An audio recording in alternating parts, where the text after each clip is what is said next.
train your Gavin. Read those books in a blink, oh yeah. Grab yourself a hot drink cause you're watching How to Train Your Gavin. Yep, that's me.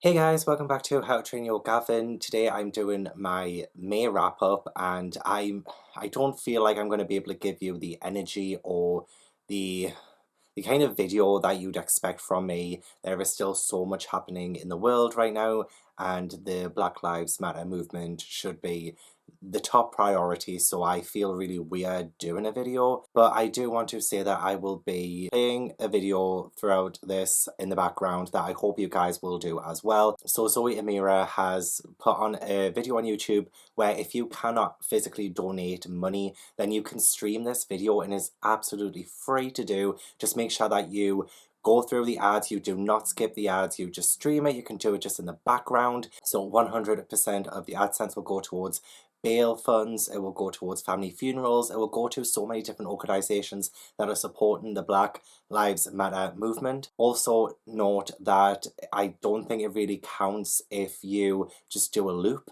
I think, just from what I've been seeing online, that if you go through the video, don't skip the ads, and you just watch between 2 and 5 regular videos afterwards, and then go back to this video, which I will link in the description, then that will count. You know, it's a fantastic thing to do. There will still be links to petitions and everything that you can do for free as well down below if you cannot physically donate money. There's lots of petitions you can sign. There's this, you can stream this video for absolute free, and it would help. It would really help. So please do that. I will link everything in the description box. So today I am doing my May wrap up, and I've talked about a lot of these books on different videos on my channel this month because I first of all participated in Asian Readathon, which is hosted by Cindy at Read with Cindy, and I then also participated in my own readathon, which is Believeathon, which ran from May 11th to May 24th, which is to do with middle grade. I read 21 books, 20 not including a reread. There is a 7.92 average in Cowel, and I read a total of 7,242 pages. It's my best month in page count, but it's not in total book count because I read 23 books in February, and February, March had better Cowel ratings. And if you don't know what Cowel is, it is a rating system that was made by Jay over at Book Roast. I will also link that video down below to say what the rating system is, but it's essentially rating books like specifically out of 10 in 7 different areas. We have characters, atmosphere, writing, plot, intrigue, logic, and enjoyment. So I found another all-time favourite middle grade this month, and I'm super happy about that. It was the first book I read in May, so everything was sort of like downhill from there. I did read a lot of fantastic books during the month, don't get me wrong, but starting the month off with the best book that I've read, yeah. So I read 21 books. This will only be a ranking of 20 books. So the book that I'm not including is Orion Lost by Alistair Chisholm. This was a reread. I recently read it in January, and this has a Cowel of 9.14, so this will be second on this list. This rating is actually much higher than what I originally gave it in January, due to kind of reflection, just talking it out with the middle grade monthly live show, which I did with Jade, and I will link that live show as well. But I do absolutely adore this book. This is a middle grade sci-fi. I did reread this as an audiobook. I read it physically in January, and then I did the audiobook this month, and I really enjoyed the audiobook. I thought it was very good. I don't want to say much about this because I do talk a lot about it on the live show for Middle Grade Monthly and also in my January wrap-up. So in at number 20, bottom of the list, for no surprise, is Twilight by Stephanie Meyer. This one has a Cowel rating of 5.86. I guiltily enjoyed this. I do have an entire video dedicated to this, so I won't talk about it much. Also because, guys, I really am sorry. I'm just not really... This was definitely a sort of guilty pleasure. It was not great in terms of writing or anything like that, but I kind of knew that going into it, so I wasn't disappointed with the book. This is a reread. I did read it back in 2008 when the movie came out. I didn't really like it then. I gave it 3 stars. This is also 3 stars, so it's like average. It's not terrible. So if you want to hear more of my specific thoughts, I do have a video titled I read Twilight while horny and it was a bad idea, something like that. I was very horny while reading this. Yeah, The video will speak for itself. In at number 19 is The Tombs of Atuan by Ursula K. Le Guin. I give this one a core pile of 6.29, and I liked it less than A Wizard of Earthsea. This was the last book I read in May, apart from Orion Lost, and I just feel like I'm not really connecting with this world at all. I'm really giving it a good try though, because I really want to love the Earthsea cycle. I really do. I think they are some fantastic fantasy classics, but I'm not gelling with it at all. This actually felt more backstory than actual story itself. There were a lot of stories told during this, and I just felt very, well, a little bit plotless. There were interesting things going on. This is follow Tana, who becomes a sort of priestess for the Nameless Ones, and she lives at the Tombs of Atuan. I might be saying that wrong as well, Tombs of Atuan, but this isn't very memorable to me personally. I really enjoy the setting just because it's very isolating. It's a little bit gothic as well, which I really enjoy, and I do think Ursula K. Le Guin's writing style has improved over A Wizard of Earthsea, but nothing really happens till the end of chapter 9, so I'm going to go into a couple of spoilers now. So if you haven't read this and you don't want to be spoiled, wait until I put this book down before returning to watching the video. But at the end of chapter 9, Ged, who is the protagonist of A Wizard of Earthsea, comes and he sort of enlightens her on some things, and the plot starts to pick up a bit more, and there is a little bit more action in that regard. It's still very plotless, I found, but it still moved it forward just a fair bit. But this is only 12 chapters long, so the fact that it took until chapter 9, well, the very end of chapter 9 for something to happen, it's just, yeah, I mean, things do happen beforehand, don't get me wrong, things do happen, but just nothing that interesting. It didn't really hold my attention that well. It just felt more of a chore to read than anything else. Maybe my head wasn't really in it. Maybe this is a product of me rather than the book itself. I didn't gel with it, and I'm really hoping that I prefer book 3, which will be The Farthest Shore, but at the minute, Tombs of Atuan was a bit of a letdown for me personally. But I'm interested to see what we think about this in the Le Guin Along live show, which is being hosted by Ashley at A Frolic Through Fiction. There will be a live show for this at the start of July, as well as The Farthest Shore, so we're doing the two of them together. In at number 18 is The Ballad of Songbirds and Snakes by Suzanne Collins, and this has a core pile of 6.93, so I gave it 3 stars. This is really disappointing for me because I was really hoping this would be high above everything else this month, but it just didn't work out that way, unfortunately. I was rather disappointed by this. I do have a sort of reading vlog for this where I talk more in depth on this. It's a spoiler-filled reading vlog, so only check it out if you've read the book or if you don't mind being spoiled for it. I'm not going to talk about spoilers in this one. I know I just did for Tombs of Atuan. I didn't do a reading vlog for Tombs of Atuan, so this one I do have one for if you want to check out some spoiler-filled thoughts. But yeah, this one, just in general, it does follow Coriolanus Snow, and he is the antagonist of the Hunger Games trilogy. It follows him when he is at a university, and he's been made a mentor for one of the tributes from District 12 for the Hunger Games. So the problem with prequels, I guess in general, following characters that we know in original trilogies, is that we know that no matter what, Snow will always survive, and any kind of exciting situation that Snow finds himself in, he's going to come out of it unscathed pretty much. So that meant there was no true excitement during this. Even during the Hunger Games section of this, the Hunger Games trilogy anyway, when they were portraying the Hunger Games, they were a lot more intense. In this, it just felt very flat, and I think it was mainly because, you know, he's mainly looking from the outside, although there are some times when can't say anything, but yeah, it's mainly looking from the outside. But we do also have Lucy Gray, who I feel like we do kind of root for more because she is a good character. I do have a really good theory about her though, which I didn't think was a good theory until people started saying on my video that it was a good theory, so check out my vlog if you want to hear what that theory is. Could be revolutionary, who knows. Because this is told from Snow's perspective, that we will get more of his cunningness, his ruthlessness, his vindictive nature in this. We do see glimpses of that, but this is mainly not that. So it let down that character for me personally, because, I mean, not that I sympathise with him at any point, but if you're going to give me a villain, give me a villain. You know, don't sugarcoat it, don't beat around the bush. Give me the villain. I would have enjoyed this more if Snow was just a dick. And he is still a dick, but there was just too many moments where it strayed too far from that character development that I thought, nah, there's no point in this. And to be fair, there isn't. I think by the time I got to the end of this, I was like, well, what was the point really? I am still really interested to read more from this world and from Suzanne Collins, because I do think she's a very good writer.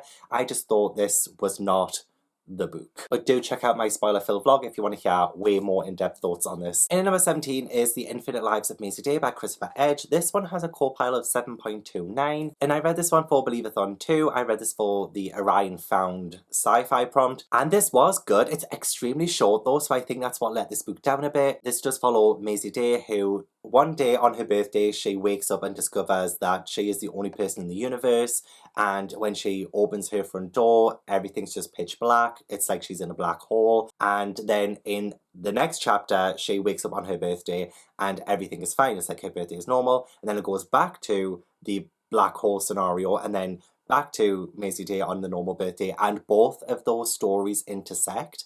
And I really enjoyed the way it intersected. I didn't quite feel that twist coming, and I enjoyed that part of it, but it was just so short. And for the first couple of chapters, I was so unsure. I think by the end of chapter 3, chapter 5, around that area, I felt it's starting to be a lot better than it started out as. Unfortunately, this is very bogged down in a lot of scientific references, which is fine because like Maisie Day does want to be a scientist and things. She's extremely smart, but there's just so many references to scientific things that just went completely over my head. And with this being a middle grade, I think it'll go over a lot of people's heads. But it did add to Maisie Day's character, so I believe that she was smart. I really did. But it's still, again, I just felt it was a little bit out of place with this, and it was just a bit too much too. Sprinkle it in every now and then. Don't just bombard us with it. And that's what it felt like to me anyway. But the story moved forward, and I liked the way it progressed. It was over before I could really start enjoying it that much. And this gave me an existential crisis. There were talks of like so many different universes and how things came about, and honestly trying to think about things like that, like the Big Bang or any kind of thing to do with galaxies and how big the universe is, like that makes me feel so small and insignificant. And I was reading so much about it in this that I was just like, oh my god, like what, am I meaningless? Like am I worth nothing? You know what I mean? It's that kind of book where it makes you feel that way. It was my least favorite Believeathon book. I'm still glad I read it just because it was so interesting and bizarre, but yes, it's weird. So in number 16 is The Gauntlet by Karuna Riazi. This one has a core pile rating of 7.36. I read this one for Asian Readathon, and this follows Farah, who gets sucked into this mechanical board game with her two best friends, and she has gone in after her brother who was sucked in before her. She needs to save him, so she needs to go through different kind of levels to save him. And there is also this evil architect, and it's very interesting, it's very good. I kept the pace quite nicely. I really still enjoyed my time reading this, and I do mention this in my If You Love This Movie, You'll Love This Middle Grade video, where I talk about if you like Jumanji, then you will like this book. I stand by that. But the problem with this, I felt, was that a lot of the games that they had to go through, all the different levels, it was more things that you would have to physically see rather than read. It wasn't that interesting reading about them, just because like the rules were a little bit complicated and it just didn't feel that exciting. Like they just weren't that fun to watch unfold. It's a little bit like the second task in Harry Potter and the Goblet of Fire. Like how fun would that be to just sit and watch this lake where you can't see anything happening? It felt a little bit like that. But other than that, I really enjoyed the character work in this. Farah's brother has ADHD, and I thought that was actually really well portrayed in this. So I think Karuna Riazi maybe has some experience with that, but I don't know, but it was really well done in this, I thought. It was just really nice to see that sibling relationship and how far Farah would go to save her brother. It was really nice, really sweet, and also how her best friends would stick by her. So it is a really good read. It's just a bit low on this list because I felt like some of the games, like some of this premise kind of fell a bit flat for me. But I will pick up the sequel. There has been a sequel released, so I will continue reading the series. In at number 15 is Secrets of a Sun King by Emma Carroll, and this has a core pile of 7.43. I really rushed reading this, so I feel terrible. I need to reread this because a lot of this I've forgotten. I quickly read this just before Believeathon 2 started because I thought this might have been like The Mummy, you know, the movie, The Mummy and The Mummy Returns, and I was a bit disappointed because it's nothing like that at all. There is mention of a pharaoh's curse on the back and a journey to its final resting place of Tutankhamun and retaining a cursed package to stop a deadly Pharaoh's curse, but it just didn't really feel like that. This is definitely more like historical fiction, but it felt a bit contemporary as well, which is a little confusing. But there are different kind of narratives. We follow Lillian, who receives this package and ends up traveling to Egypt to return it. And then we also have this girl who's documenting the final days of Pharaoh Tutankhamun. But then we also follow Howard Carter's discovery of Tutankhamun's tomb. So it was a little confusing, especially since I really rushed reading this.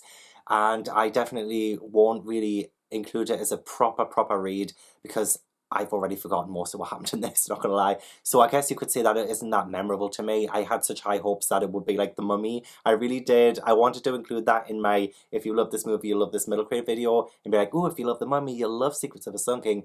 But no, it's not like it at all. This is actually very feminist. There are a lot of gender issues explored in this, but I do wish there had been a little bit more to do with like Egypt, like this setting. I'd love more focus on the setting rather than all of the events that were happening, just so I could feel like I was in ancient Egypt. Did I mention this book is set in 1922? Other than the, you know, the final days of Tutankhamun, most of this novel is set in 1922. Lillian is the main protagonist and she is in 1922. So yeah, a little bit confusing with the historical, but it felt a bit contemporary to me. And also because I rush read it and that's bad. In at number 14 is How to Train Your Dragon by Cressida Cowell, and I gave this one a co-pile of 7.50. I loved reading this. It seems low, but that's just because it's kind of a bit of a short book. Not a lot happens plot-wise, and it is very different to the movies, but I went into this knowing it's very different to the movies.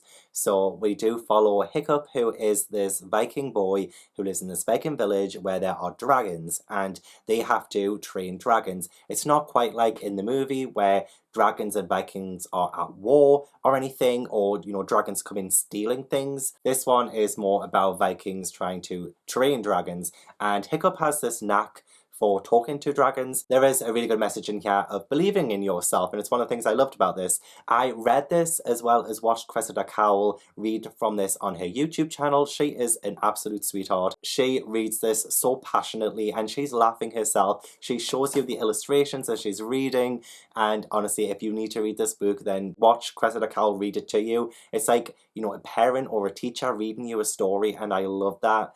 I read this for Believe-a-thon for the Black Ice Bridge prompt, and that was to read a book featuring an adventure. This didn't really have that much of an adventure, looking back on it now actually, but it was an adventure of a read. Toothless is very different as well, but I like this version of Toothless. I'm glad we can have both versions of Toothless. Do talk more about it in my Believe-a-thon 2 vlog, so do check that out. And at number 13 is The Lonely Heart of Maybelle Lane by Kate O'Shaughnessy, and this has a co-pile rating of 7.57. I also talk about this one in my Believe-a-thon 2 Part 2 vlog. This follows Maybelle, and she doesn't know her father, but one day she hears his voice on the radio. He is this radio DJ in Nashville. Maybelle ends up going on a road trip with Mrs. Boggs and Tommy, and Mrs. Boggs is this, sometimes she comes across as really cold, but she's like this older lady. She was a teacher. She's actually a sweetheart, even though she has this bit of a cold exterior. Then we also have Tommy, who is a troublemaker, but this road trip really does bring out the best in all of them, and I love that. I love a road trip adventure from, where was the set again? Louisiana to Nashville, and I love it. I love it. I thought it was brilliant. The only reason it's not as high, I think, is just because I'm not a big reader contemporary. This is one of the best ones I've read. It was just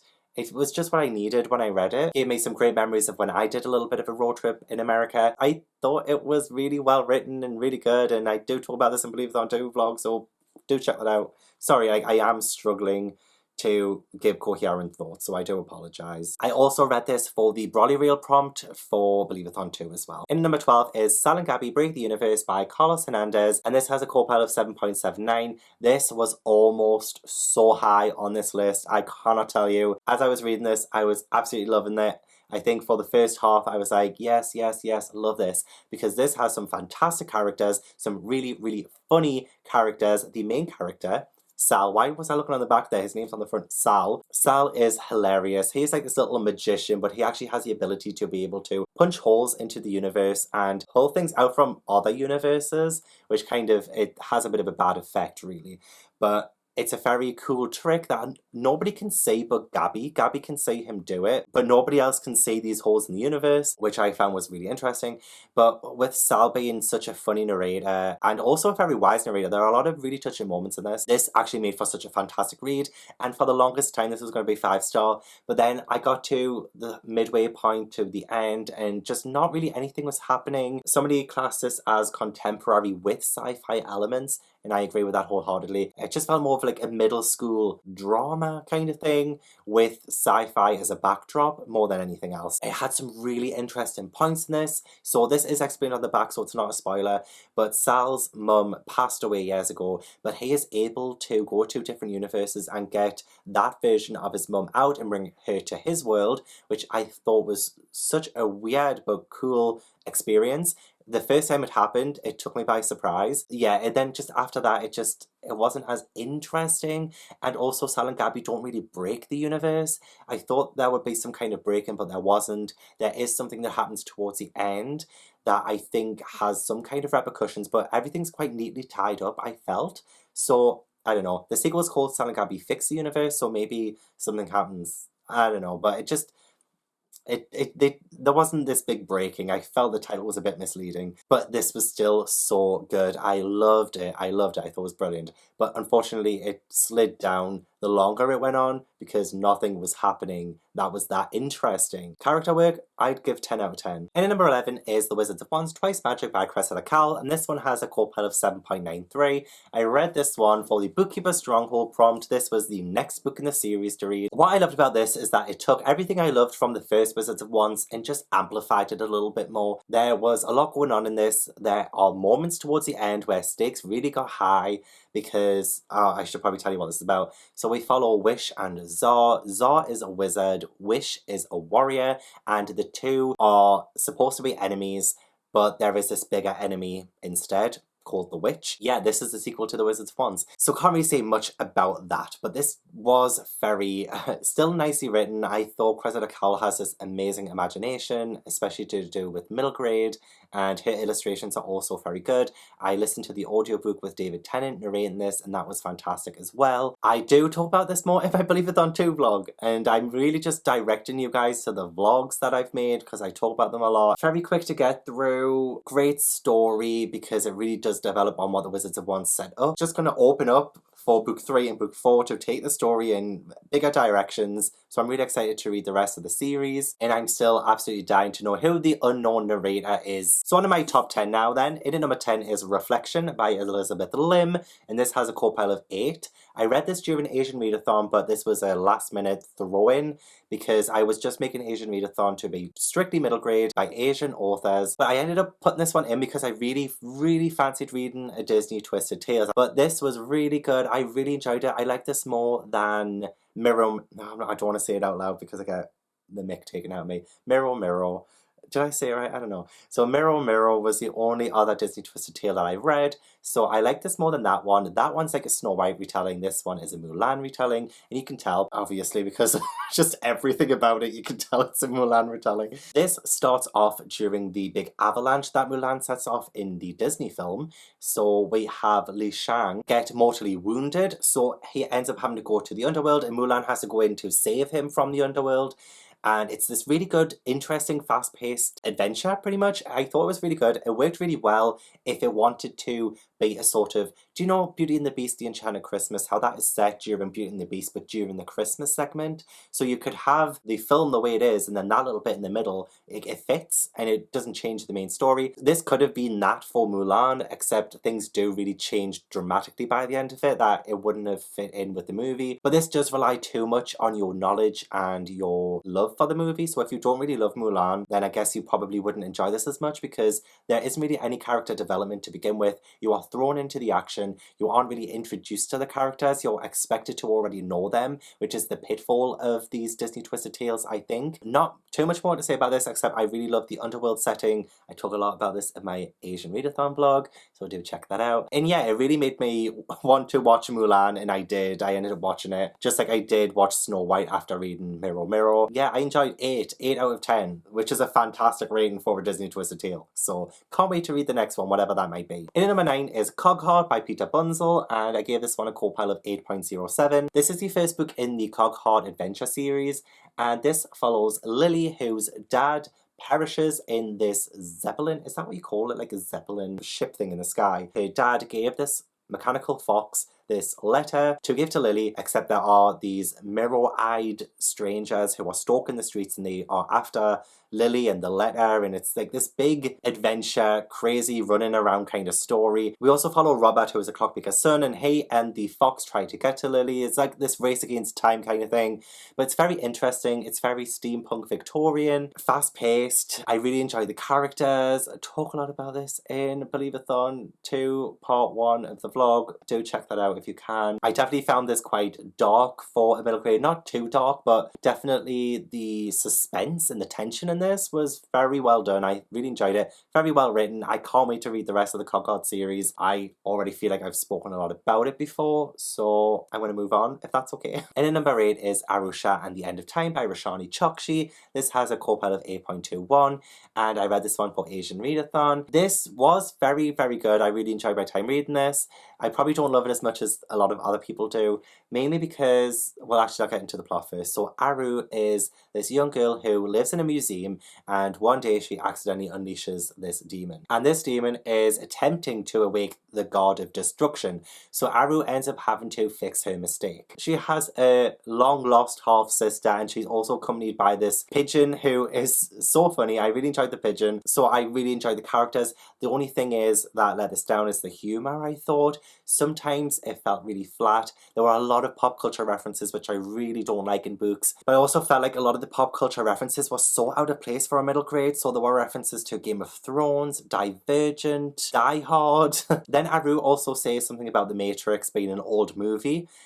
And I can remember when The Matrix came out, and that made me feel so old. I felt really attacked by this book.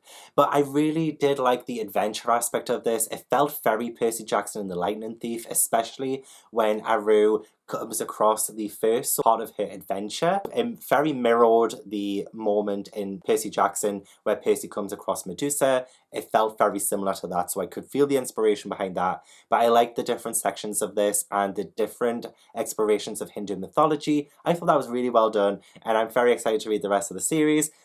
I don't think I thought it was as amazing as everybody else did, but I still found it interesting. I still find it enjoyable. I love the adventure of it. So I'm going to continue reading the series. In at number 7 is A Wish in the Dark by Christina Soontornvat. This has a co-pile of 8.29, and I really enjoyed this one as well. I need to stop saying that. This I also read for Asian Readathon. So this one follows Pong, who escapes prison. He is a child, but he was born into this prison, so he is kept in the prison and he's not allowed to leave. So he escapes one day, and that means that Nock, who is the daughter of the prison warden, their whole family gets in trouble, so Nock goes after Pong to bring him back to the prison. It's a Les Miserables retelling. I'm not going to pronounce the character names from Les Miserables because I say them so wrong, so I'm not going to do it. So I love the Thai setting of this. It was so beautifully written, so vividly imagined. It made for such a fast-paced story because we do have this cat and mouse sort of chase, and it also has this very important message of learning to do what's right, even if you're brought up a certain way of believing one thing. You know, going against that and doing something right is also a very important lesson to learn. So I really love that aspect of this book, and it is quite high on this list. Pong and Nock were two very great characters. They are against each other and you follow each one. So at times you are sort of on Pong's side and sometimes you are on Nock's side. It was very hard because the character work was so well done that you do sympathize with both of them and you see where each of them are coming from. So I thought that's what makes this like one of the best written middle grades I've read. Talk a lot about it in the Asian Readathon blog. In number 6 is Potkin and Stubbs by Sophie Green. This one has a co-pile of 8.36. I threw this one into Believeathon because I needed this to read for Readathon, which was hosted by Jade. It was a 24-hour readathon and I failed at it, by the way, but I needed to read something physically for that, so I picked up this one because it's one of Jade's favourites and I can say why. This one follows Lil, who is this wannabe reporter in Pelican City, and Pelican City felt very Gotham City to me, and the whole vibe of this is very noir, and I love saying the word noir, so I'm going to say it again, noir. noir. Lil ends up partnering up with this sort of retired police detective. He is now a sort of private investigator, and there is also this ghost called Ned who wants to find out what happened to him. So it's very paranormal, urban fantasy-esque. This was so good. I really enjoyed my time reading this. It was very vividly imagined as well. I really felt the atmosphere in this. Very good story too. It had the whole mobster kind of aspect of it, you know, of the old noir films, the detective and mobster kind of vibe. But this world is just so fantastic, so I can't wait to go back into this story. I have the sequel ready to read. So yeah, again, this is in my Believe-a-thon 2 Part 2 vlog. In at number 3 is Saga Volume 3 by Brian K. Vaughan and Fiona Staples. This one has a co-pile of 8.50 because I'm reading a volume a month. I think so far Volume 3 is my least favourite, but that does not mean at all that this was a bad volume. It was fantastic. It was very action-packed, very fast-paced. Oh my gosh, the things that happened towards the end of the volume. So much death, so much destruction. The stakes are just always so high, and I can't read this and just relax. I'm always on edge, and again, there was still brilliant characterization. I'm just head over heels in love with the main characters. I really want them to succeed and win. It's just so exciting, so greatly written, so greatly illustrated as well. Fantastic. Oh my gosh, what else can I say about this? I'm sorry, I'm really struggling. I was also really hoping there would be more sex. In fact, I don't even think there was any sex, really. But you know, my thirst never goes away. So yeah, I was really hoping that it would be more sexy, more steamy, but it wasn't. In number 4 is Darkwhispers by Vashti Hardy. This one has a co-pile rating of 8.57. And I read this one for the Baba Yaga's House prompt, I think. I can't remember. Yeah, it was. Oh, I forgot to say what other ones were prompts for. Never mind. This is the sequel to Brightstorm, which I really enjoyed. It's such a fun, fast-paced adventure. This one takes the Brightstorm twins to the jungle, and I love the setting of it. Again, I think Vashti Hardy is such a fantastic author.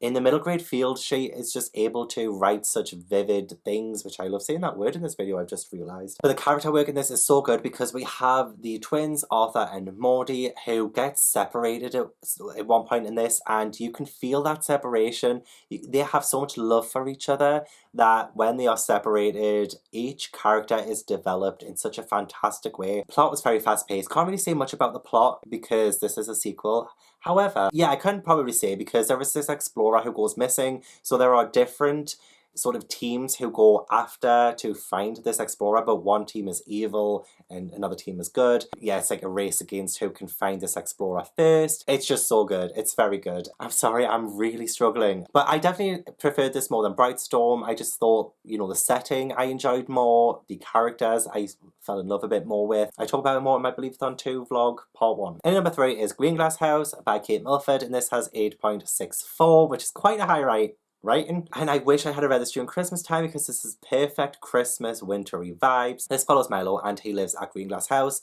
During the winter, Greenglass House is usually very quiet, but for some reason so many strange guests check in, and it seems like it's tied into the history of Greenglass House.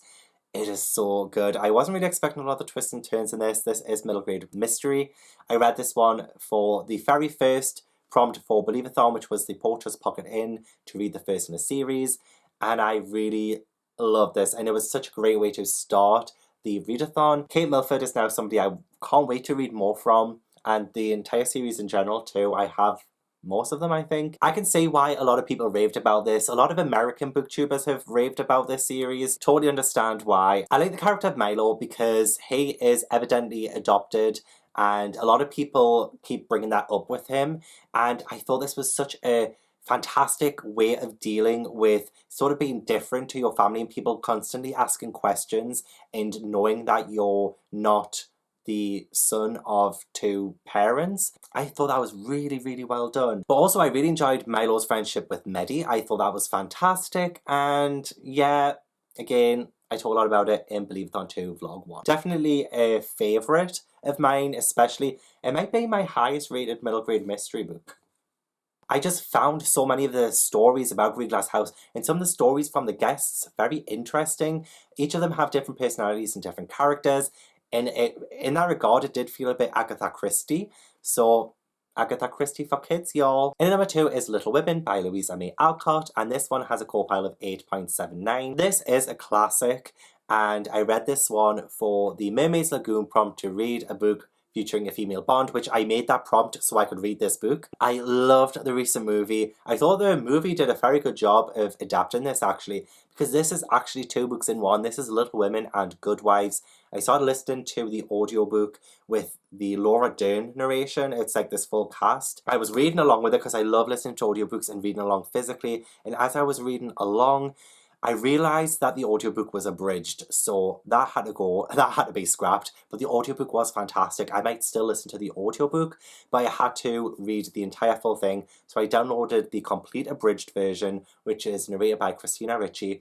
Fantastic audiobook, by the way. And I realised that, spoilers for this, by the way, so wait till I put this down if you don't want to know, but Beth doesn't die until Good Wives.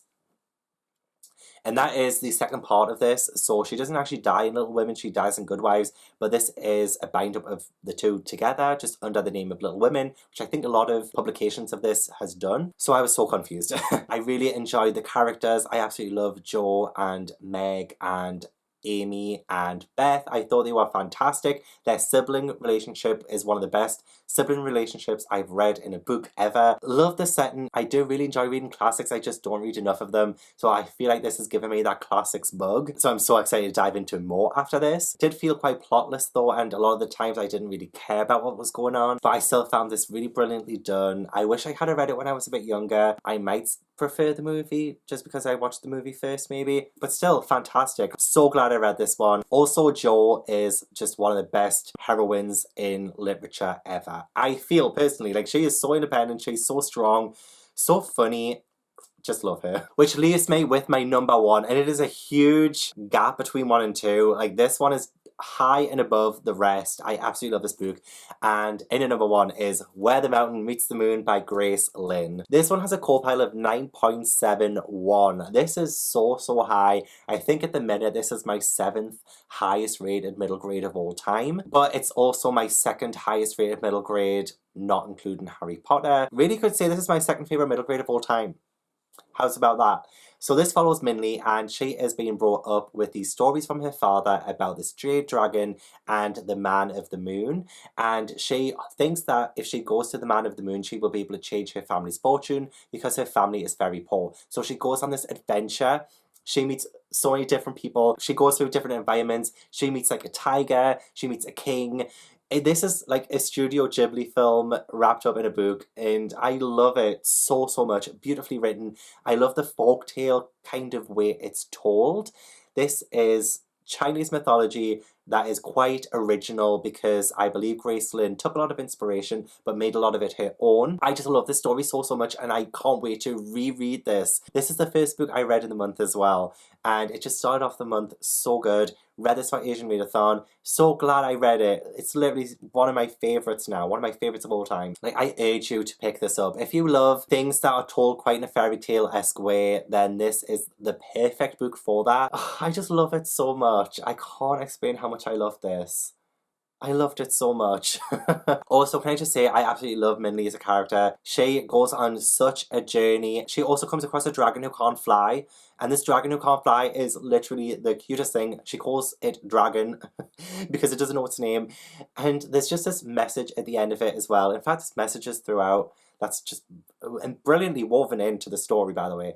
But there's this ending that I absolutely loved, and it just restored so much joy and hope into my heart. If I feel, well, I feel really sad and down anyway at the minute, I really do want to just read this again, just to make me feel happy again. So this is one of those books that I think I could pick up and instantly feel happy again. So again, 100% recommend. I am so sorry this was such a weird wrap up. I do apologise. I can't really force myself, but I still wanted to create content. I want to remind you of the streaming video to please check it out and stream it in the background or watch it. I mean, I've watched it. All the music in it is absolutely fantastic. It includes music by Black people, and it has artwork by Black people and so many inspirational things in it. So please do check it out. So yeah, link to that in the description, as well as links to petitions and all the things you can do at the minute. So please. That was my wrap up. I hope you enjoyed it. You probably didn't. Thanks so much for watching anyway. Please leave a like if you enjoyed. Subscribe if you haven't already. And I will see you in the next video. Bye.